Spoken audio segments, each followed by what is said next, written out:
We were talking about the Dave Garroway show, and it would be fascinating for us to know what kind of a person Dave Garroway was. What did he bring? What special elements did he bring to show business? Well, Dave was a very private person. I have nothing but warm feelings about Dave, and I learned a lot from him because he had had experience as an announcer and had been doing his own disc jockey show. But he was rather aloof and very quiet. I don't think I ever heard Dave talk any louder than I'm talking right now. He was below normal volume. And so that when I was working with him, when I was directing the show, I found myself talking very quietly to the crew. And I found that they responded very quickly to that and got everybody in the feeling, and there were a lot of laughs. Dave had a terrific sense of humor. And he had developed this style on radio.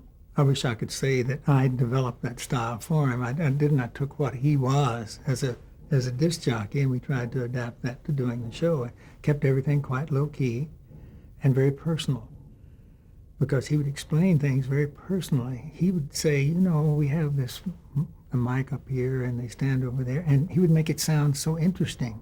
It wouldn't be the most interesting subject in the world, but he had a way of making it very personal, and so the audience listened to what he said. And that was, I think that was a clue to him. We tried to follow his lead, and I soon realized that what a director has to do is not to try to make over a performer, but to take all of their positive assets and try to make use of them. And it was a good learning experience for me to work with Dave. Did he bring ideas for shows to you? I mean, to do on the show? We did. We just sit and talk in his office or in an office that I had there, and so much of the time we would just say, "Wouldn't it be funny if?" Yeah, wouldn't it be funny if this happened? And that's the way so much of it developed. And Charlie Andrews was a writer. He had written for Vic and Sade and various shows that originated there in Chicago. And he contributed ideas, but we never gave Dave a script. We had ideas for each thing of what we were going to do. So it wasn't haphazard. We knew what we were going to try to do, but the way we were going to do it, I'd never say, now then talk to this camera, now do this, and then look here, and we just didn't do that. Did you have a dress rehearsal? No, we kind of rehearsed every element. We'd rehearse each song, and there was time where the orchestra, it was a staff orchestra, Joseph Galicchio and the staff orchestra played for the show. And I saw the first budget of the show, and it was $750. Now, that meant that we got the staff orchestra for free. I mean, they weren't charged to the show, and Joseph Galicchio and Dave was on the announcer staff, and Jack Haskell was a singer on staff. And so that all we had to do was get certain props. We had to get a garden hose and an axe and things for that first show, the first time we did that. And so that it was just sort of a community thing. It was a staff operation, the whole show was. And that was kind of interesting because they were all interested, and we were sort of the stepchild there in Chicago. As a matter of fact, at the end of the show, you had to say, we were required to say, this program came to you from Chicago. In New York, they didn't have to say that because New York was television, but Chicago was hinterland, and we had to say that we came from Chicago. And we didn't like saying that. We found that offensive. And to us, that was politically incorrect to have to say this program came to you from Chicago. So we started making fun of it, which New York did not find amusing.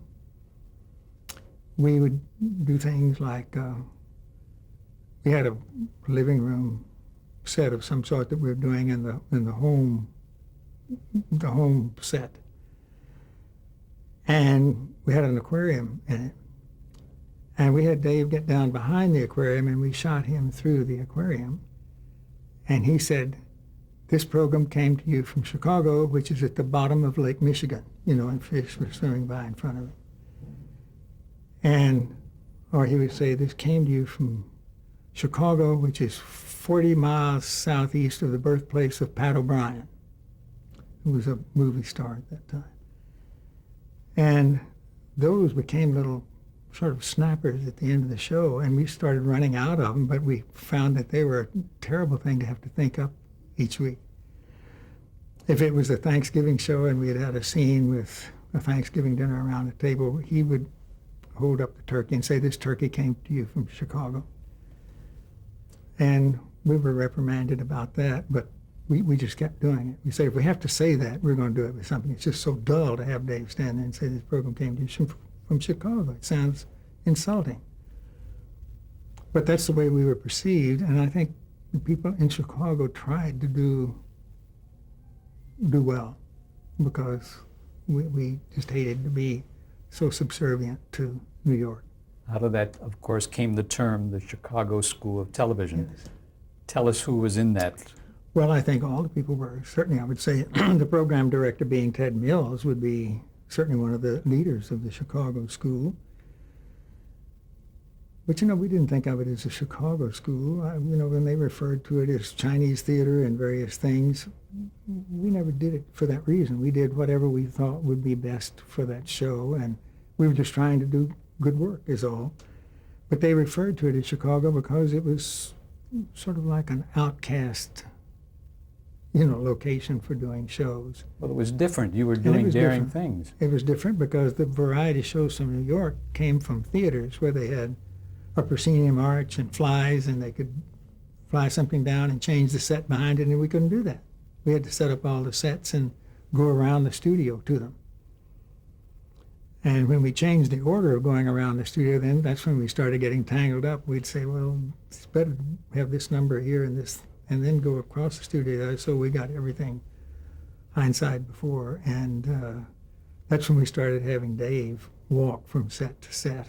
And wouldn't you know that thing that we had to do became the theme and trademark of that show. And it was fit Dave perfectly. Was it copied by other shows? That kind of... Not at that time. The other, and we didn't have an audience, and it was just the people. He'd sit down there and say, well, your dolly's flat, and work on it. And the camera crew would, or the audio crew, would laugh along with him, and because they never knew what he was going to say. Although we might have planned some of the things for him to say and do, in terms of the whole staff, it was unrehearsed, meaning they didn't know exactly what he was going to do. They knew basically their number or their routine, and they because we didn't have run-through and dress rehearsal, we didn't have time. We just rehearsed each thing and then did the show.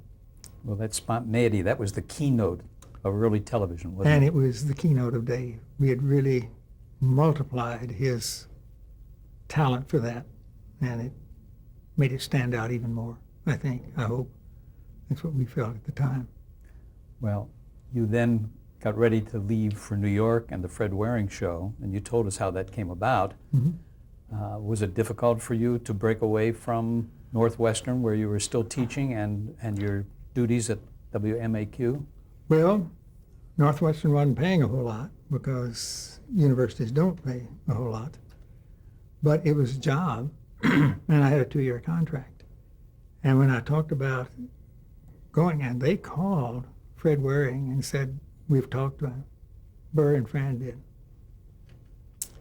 They were just very dear people. And when I started to talk about going, they said, well, we'll send you a contract, and here's how much we're going to pay. And it was more than I was getting there, certainly. And it's for 13 weeks. And I said, well, what happens at the end of 13 weeks? And they said, we don't know. That's the way television and radio works. And I didn't know what to do, because trading a 2-year job at low pay for a 13-week job at higher pay, I couldn't decide whether that made any sense or not. Plus moving to New York. And so they said, well, CBS is going to do the show, and we'd like for you to I said, I need to know more about it. And I was very troubled. And my wife said, Joe, go and take a chance. You know, I think Eula Zachary is right, and I think Don Fedderson's right. So they asked me to, February and the Pennsylvanians were out on tour, and they said, why don't we meet you on whatever morning it was, Wednesday morning, in Kansas City. He was playing there. And they said, we'll send you airline tickets and all and make a reservation for you in the hotel, and you come by and let's talk about what the show's going to be and what it is. And we're planning to make it an hour show, and a few things of details that I didn't know what to ask for. I just, you know, I'd never had but one job in television. And so I went to, to Kansas City, and they had been having certain days that were shaveless days and showerless days because they were having a water shortage. And it happened at certain times that they had this water shortage. And when I got there, I was so troubled trying to think what to do about whether really to go. Down deep, I wanted to just take the chance and go, but I was married and we were just having our first child, and I had a lot of things to think about. And they had organized a posse, so to speak, a research group, to find out why they kept losing the suction on the pumps, and we're having this shortage because at that time Kansas City had a lot of industrial use for water, and the companies were screaming when they'd lose water pressure. And they announced in the paper, there was just a little squib, that they found out what part of that problem was. And it was that there was only one television station in Kansas City at the time, and they picked up any one of the three networks. They just could pick and choose what they wanted to air. And because they had only one station, the Milton Berle show had come on. And he was on Tuesday nights. And they found that during the first commercial, so many people went to the bathroom that they lost water pressure. It was overloaded. And I read that little squib, and I thought, you know, if television can change the bathroom habits of people in Kansas City, it could change the bathroom habits of this nation. And I went to the meeting, and I said, I'll come to New York. I'm going to take the chance.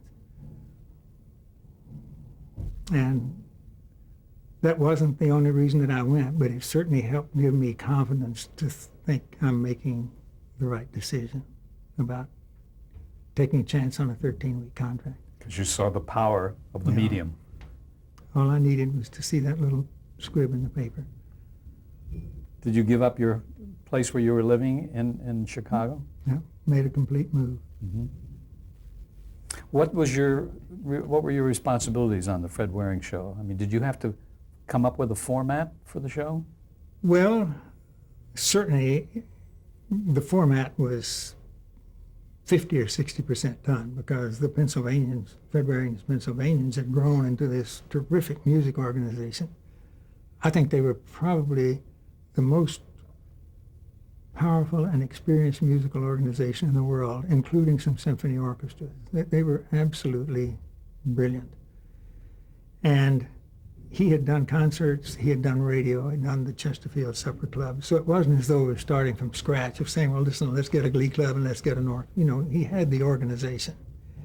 And he had 7 soloists and a glee club of 30 and an orchestra of about 40 some odd. So they always said, Fred Waring is Pennsylvania, when over 100 Pennsylvanians, it was about 70 Pennsylvanians.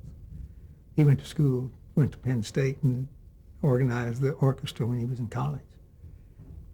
So, no, I didn't have to think up a totally new format. We had to adapt it for television. And sure I was a part of that because it was just starting and everything, a lot of it was trial and error, and it certainly had to be okayed by Fred himself, but he was, for some reason, isn't it funny, sitting there talking to me when he was being made up, he got such confidence in what I was talking about, and little did I know. That never entered my mind when I was making him up. I just wanted to be sure that his nose wasn't too wide at this part, things like that, and here he was thinking and curious about it, and he kept talking, and he was auditioning me. You realized that after? I realized that after that. Yeah. Did you have budget for a writer? Did you hire a writer? He had a writer that had written the Chesterfield Supper Club. His name was Jay. Goodness knows I can't remember his name. Okay. This was in the 50s, but Jay had written for the Chesterfield Supper Club and wrote little things for Fred. It's Valentine's or it's Halloween, and they had all sorts of little things and songs that they did. And so he became the writer for television. But again, I tried to do it like the only show that I'd known, where we talked about ideas on the Garraway Show, and then got those things. With Fred, we couldn't leave it up to ad-lib. He ad-libbed some, but he wanted the script written out. We would put it on cue cards. Did it come from a theater or from a studio? It came from when I went there. He had started and done some experimental shows for General Electric, and it was from a theater. It was from the theater that is now called the Ed Sullivan Theater in New York. On Broadway? On Broadway at 53rd and Broadway. And he had his office upstairs, 53rd and Broadway. Fred Waring had a whole floor where they had orchestra rehearsal hall, and the Glee Club rehearsal hall, and staging rehearsal hall. And so I worked with Jay, and one of the saxophone player's wife, Ray Sachs, was a sax player, and his wife was Nadine Gaye, who had staged the chorus line at the Roxy Theater in New York. So she became choreographer. She was terrific.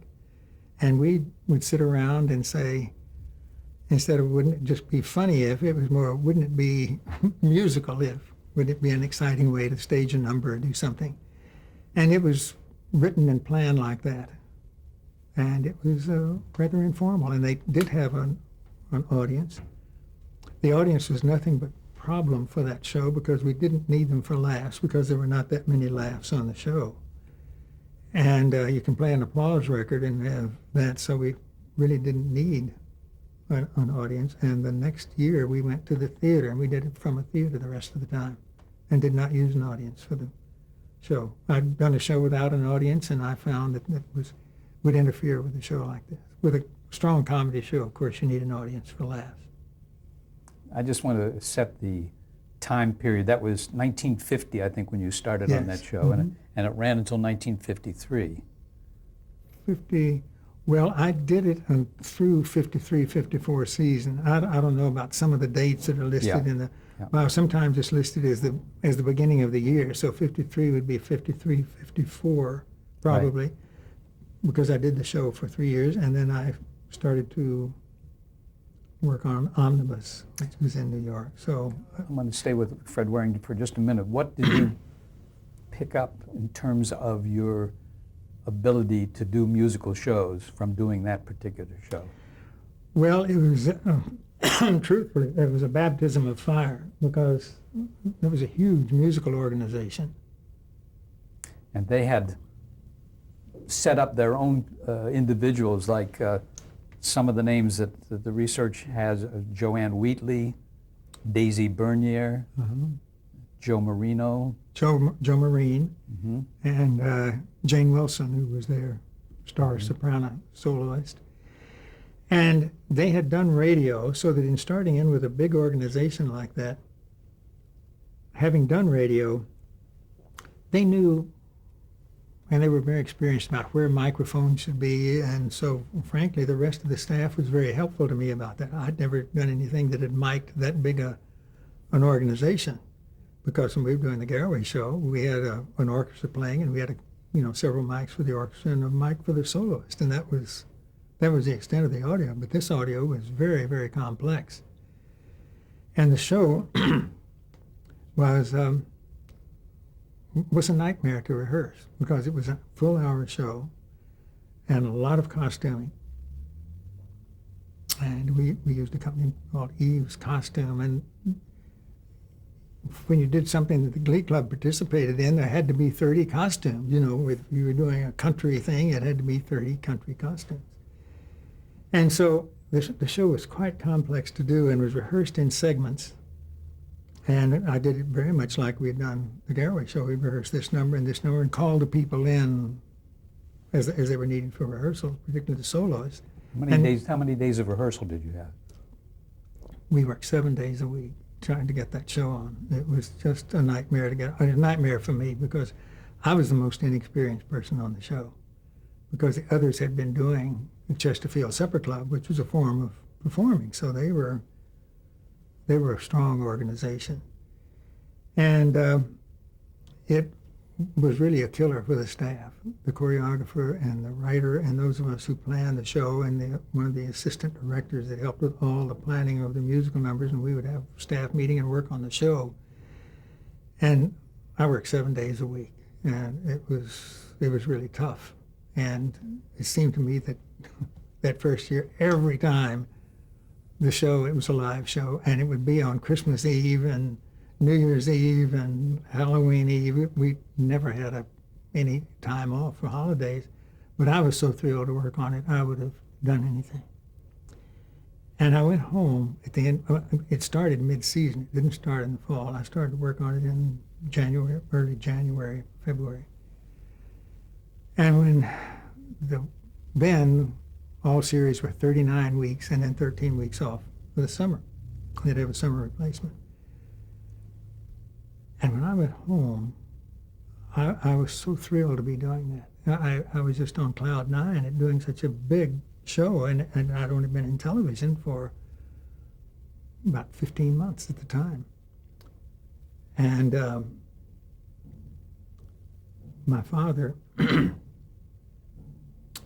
said,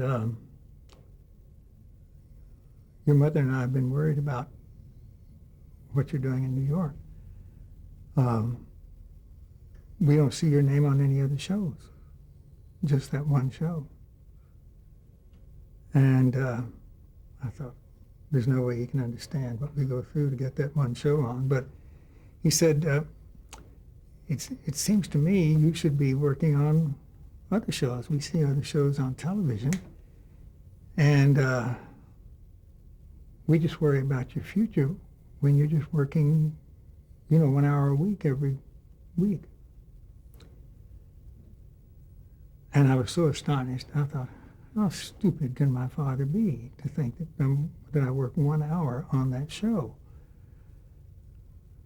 I realized I couldn't explain to him what the rehearsals were like or why they were so complex and how he had to worry about the General Electric and the sponsor and the network and all these things and have rehearsals and then do the live show. And so I really was, I suppose I was kind of rude to him about it. And thought, saying, you're from this little town in Texas and you don't understand what we're doing, and I don't even want to discuss it with you because it's such a foolish thought. But I kind of tempered that, but that's what I was feeling. And when I went back to start the fall, and we were sitting with all the Pennsylvanians, the cast, and some of the crew, and I said, what we're trying to do is, because to my father, it looked like we just got together and had a good time, So I was sitting talking to them about the style of the show, and I said, it's an entertainment and music show. It's not a drama. It's not, we're not we don't have that kind of tension. Above all, the numbers and everything we do should look like we're having a good time. And I stopped, and I asked Nadine to go on and rehearse that number, and I went to the phone and called my father. And I said, I was so insulted at what you said about the show, and I realized that you were paying us the biggest compliment you could have paid us. That's what we try to do, is make it look easy, like we all just arrived in the studio and had a good time. And he was bewildered as to what I was apologizing about, but that's the way I felt. And I went to the phone and called him because he had gotten the point of what we were trying to do. But hasn't that then become kind of your own personal trademark? Because your shows always have an ease about them, high class ease and style. Well, I figure if the people watching, particularly in variety shows, because you don't have that drama going, or who killed Cock Robin, or what it is, that if it doesn't look fun and easy, and we had terrible rehearsals, terrible hours, but you don't want the audience to know that. You want them to think you're there and singing and dancing and having a good time. And I was insulted when he said it and realized he got the point of what we were doing. And that's what we hoped everybody did. But at the time, I was so offended. I wanted everybody to know how hard I was working and all, and they don't want to know that. They want to see you having a good time. That's all they care about. Have you kind of carried that through? Yes, your I've work? always done that, particularly in variety and music shows, sure. I know you made the point that Garraway was low key in terms of speaking, and you are as well. I don't think I've ever heard anyone say anything negative about you, or that you got angry, or that you walked out on any show or did anything like that. You've always been very even-tempered. Well, and I've tried to get the performers to perform like that. I hate announcers who shout at you, and you're in television, and particularly in those days, you had to fit in between the armchair and the bookcase in their living room. And you had to be a welcome guest, or they wouldn't watch you each week. So I've tried to instill that in the shows and with the performers that I've worked with. Because the audience thinks of you that way. I found that when I first moved to California, I don't mean to skip ahead, but it's an okay. interesting relation. When I started to do the Dinah Shore Chevy show, we had a bunch of wonderful guests on the show. And Betty Davis was going to be on the show. And at that time, this is in the early 1950s, 55 or 6, along in there. And so when she was on the show, I was in such awe of Betty Davis because she was one of the major stars in Hollywood at that time. And I took Betty Davis and Dinah Shore to dinner. We went out to talk after rehearsal. We were going to have an evening rehearsal. And if you want to stop, I can Sure. pick that up later. Okay. We'll change tapes and get right back to that.